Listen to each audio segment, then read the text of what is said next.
Well, Peter, I would go a step further, and I'd love your thoughts on this. But, for years now, at least a couple of decades, we've seen China more and more chauvinistically saying the West is in decline, the United States is in decline, China is rising. You want to tie up with us because the 21st century will be the Chinese century. Now, this seems to shift that narrative quite a bit. And people who watch the show know that I have been putting for a long time Venezuela, Cuba, now Iran into the context of confronting China without confronting China.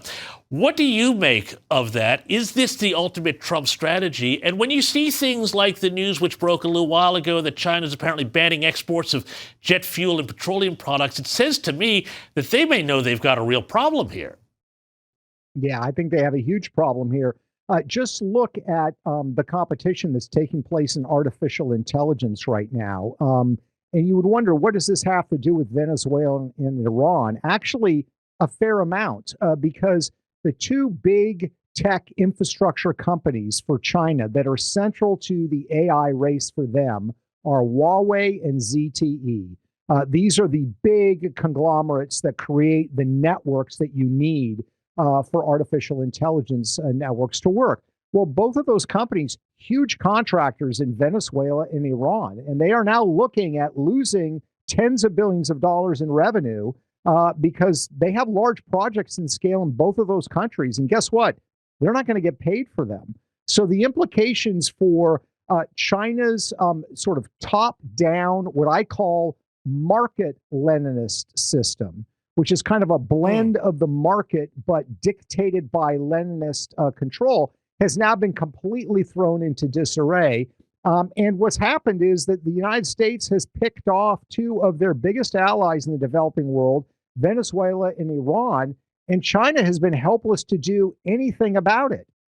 Any thought that they had of retaking Taiwan, for example, they now face the dilemma that the United States is in firm control of the Straits of Hormuz, and between 40 and 50% of all of China's energy, whether it comes from Iran, whether it comes from Saudi Arabia, goes through the Straits of Hormuz. So you could have a scenario where China decides to attack Taiwan, and the United States says, guess what?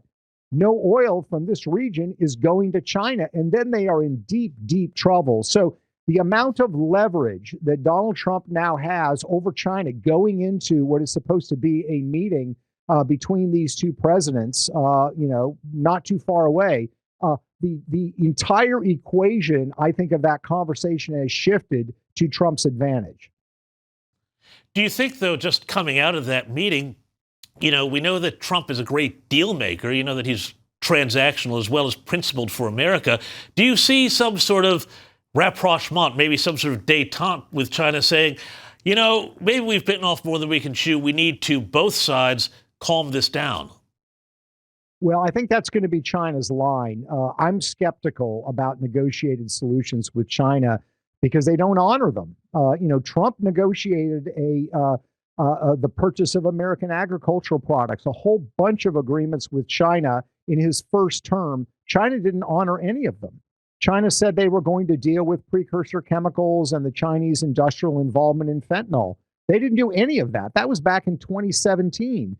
So I don't see any evidence that when China says, hey, let's make a deal, let's stick to that deal, I don't see any evidence that they are going to do so. So my advice to Donald Trump, of course, he's not asking for it, would be to be skeptical of any proposed deal by China and continue with an assertive foreign policy that does not directly challenge China, but continues in this competition between the two powers to take the initiative and to take advantage of what is China's clear vulnerability and weakness in this economic space. We started the year by them threatening with rare earth minerals. We are now in the scenario where they have a deep vulnerability when it comes to energy. We've talked about oil. Let's remember, they import a lot of coal from Iran, and that coal is what they use to fuel their data centers for AI. So they've got major vulnerabilities in ways that we haven't even fully appreciated right now. Peter Schweizer, I think you're absolutely correct. Love having you on the program. Thank you so much for joining me, and everybody out there, go find Peter Schweizer's books and everything else online. Now,